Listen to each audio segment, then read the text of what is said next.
Hi, welcome to another episode of Faith 234. This week we're talking about Mosiah chapters 4 through 6.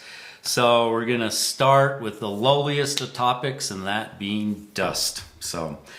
Which King Benjamin brings, the people bring it up in first of chapter 4. In chapter 4 it says they had viewed themselves in their own carnal state less than the dust of the earth. And to us that meant humility. Although even with the dust of the earth, our God can do a lot with dust. He created man, he created the worlds. So we have to believe that. But to us, this spoke of humility, that we need to recognize that compared to God, we are nothing. Yeah, definitely. And then once we become humble, recognize that humility, then in verse 3, it talked about how they were filled with the Spirit and how that brought them joy. So it's not that we want to be humble so we feel terrible about ourselves, but that we can be open to the Spirit. And then jumping down to verse 12, once they felt the Spirit, they'll retain remission of their sins, but it said you will grow in the knowledge of the glory of him that created you, so you grow. So growth starts with humility, and then that leads to having the Spirit with you, so you make wise choices and things like that, and then you can grow spiritually, but in other ways as well. So we think this whole chapter, even though it doesn't mention humility a lot, it does a couple times, but it really is just about humility. And it dawned on me with yesterday was Peter's baptism. Good job, Peter, by the way. That these people were baptized; they'd made those covenants, but yet they still needed to feel humble, and they still needed to return kind of to that repentant state to grow. And King Benjamin was reminding of that, saying that, okay, you're baptized, and just because you're keeping the commandments, that may not be good enough. There needs to be a change in you that humbles you enough so that God can work with you to bring out the best that you have. So Right. So this is not a self-esteem thing where King Benjamin is telling them you are worthless people. He's saying you need to be humble and realize, the carnal state that you're in, and you need to turn to God, turn to Christ, make covenants, and believe in Him. Yeah. And I just know from my own life that the times when I've not been as humble as I should, kind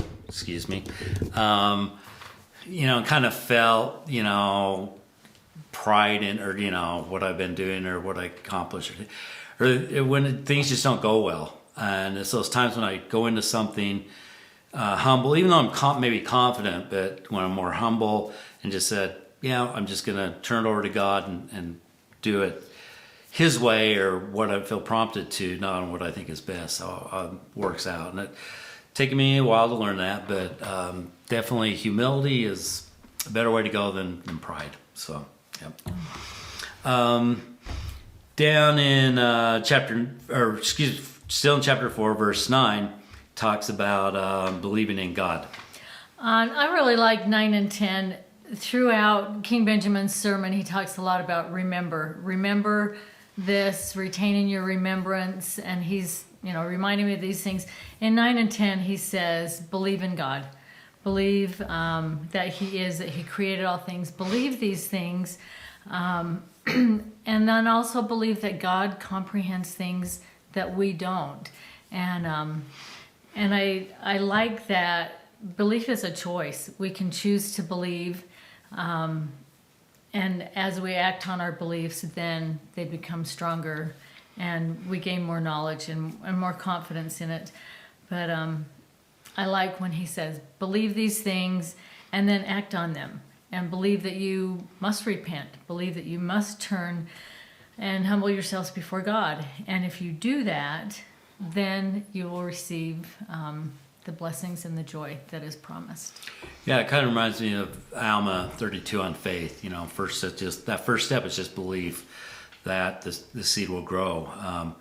But ultimately, that belief is in God. And I think so many problems eventually can be solved if that's where we start with. It's a tough road; doesn't always come quickly, but that's the root of all solutions, but also all wisdom, knowledge, happiness, joy, all that good stuff. Yeah, and I think humility, part of where it says or believe that man does not comprehend everything that God does. I think that plays into the humility aspect as well, that we have to understand that we're not going to receive all the answers in this life that we want. God knows more than we do, and we have to trust him. Yep, and then, like you said, then do it. Of course, that kind of goes back to Mosiah 2:17, which King Benjamin continually teaches about, acting and going forward and how important that is, which will come up again in these two chapters. So interesting take on verse 14. In verse 14, someone pointed out that it says, "You will not suffer your children that they go hungry or naked, neither will you suffer that they fight and quarrel one with another." And they pointed out, if you do the first thing, feed your children, then the second thing happens not as often. So feed your children, clothe your children, make sure they're taken care of, and then they won't fight as much. So King Benjamin recognized what hangry means. Yeah, it's right there in the scriptures. Right there in the scriptures. So, but he also recognized how important the heart is. And down in verse 24, he talks about, we talk about serving those who are in need and that we're, really all beggars, but how important it is, how we do it, or what we can do, or how we do it based on what's in our heart. And, in verse 24, he talks about, well, if sincerely in your heart you felt like you would, but you don't have the means to do it, then that's okay. Or that's good. Yeah, that's good. So we just need to have a giving heart. We need to give our time and our means joyfully, happily, generously. And then if we can't, we still need to have that giving heart. And we need to do it not to seek reward or rewards recognition. Yeah, if we're working with somebody else and they get the recognition and we don't, if we're doing it for the right reason, that shouldn't matter to us. Or if, you prepare a talk and you go to church and you're really excited to give it and there's only 5 minutes left, in your heart, the preparation and the desire to give it is probably the important thing, or that's what really mattered most. So, so sometimes just how we feel in our heart about things when either we're overlooked or don't have the opportunity to contribute is really what matters. So as long as we do it with the right state or right feelings in our heart, then we should be good. So we don't come away from those things bitter or resentful. And I know that's different than giving to the poor and needy, but I think it applies. It's the same concept. Right, and from what King Benjamin has talked about in the very first, from the first, is that we need to have a change of heart. We need to turn our hearts to Christ, and that's part of it. Yep, that all fits in. And that's what's amazing about his sermon here, is just how it all fits and just brings a lot of important things together. So, and then of course down in verse 27, he talks about doing things in order, particularly talking about giving, and serving others. That it has to be done in wisdom and order, but that also pertains to life in general. That we have to be wise in how we choose to serve and give, and the order. Hell, sometimes we need to put things in order, but as King Benjamin, or I guess as it's pointed out in chapter 6. There was an order to the church, the organization.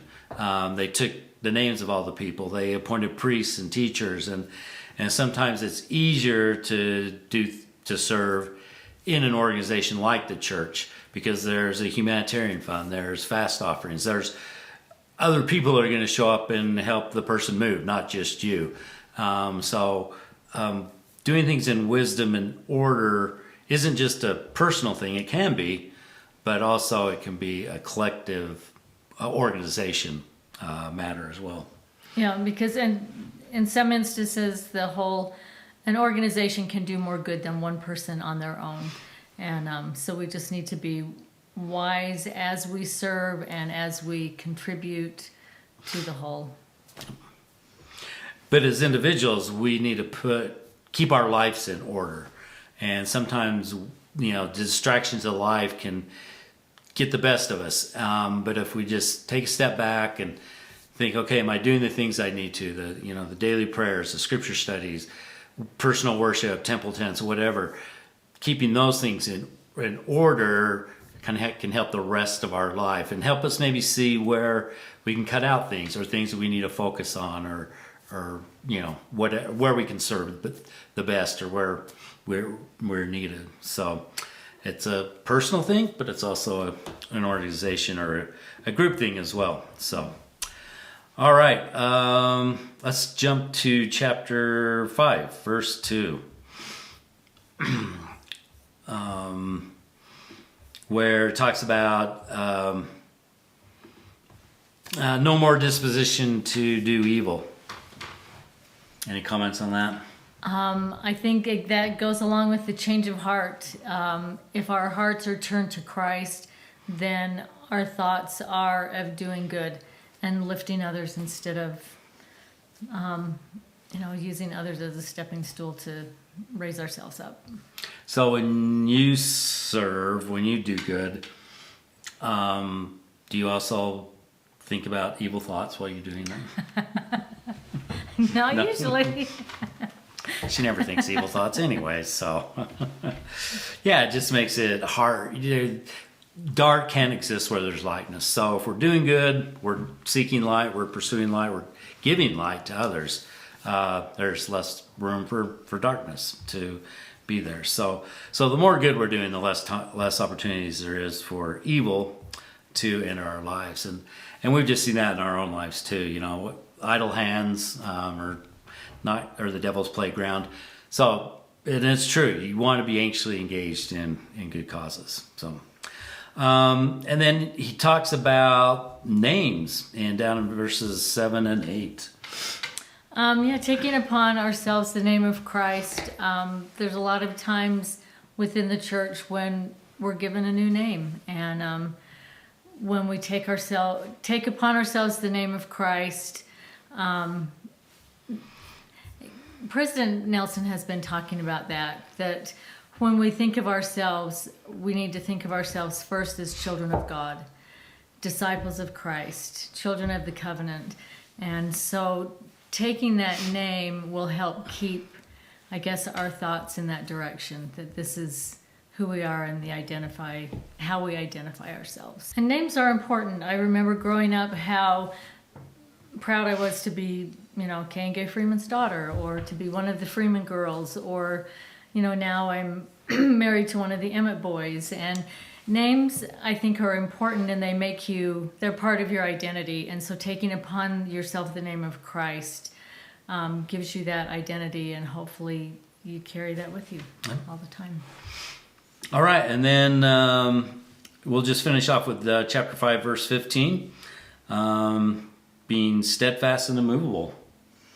Yeah, and this made me kind of think back to Jacob, when he was approached by someone, that he could not be moved because of his testimony of Christ, and that's how we need to be, steadfast and immovable. Yep, it's a good way to end his sermon. So, all right, and edit. Okay, thanks for listening, and keep the faith. And keep the commandments. Love you guys. Love you. Bye.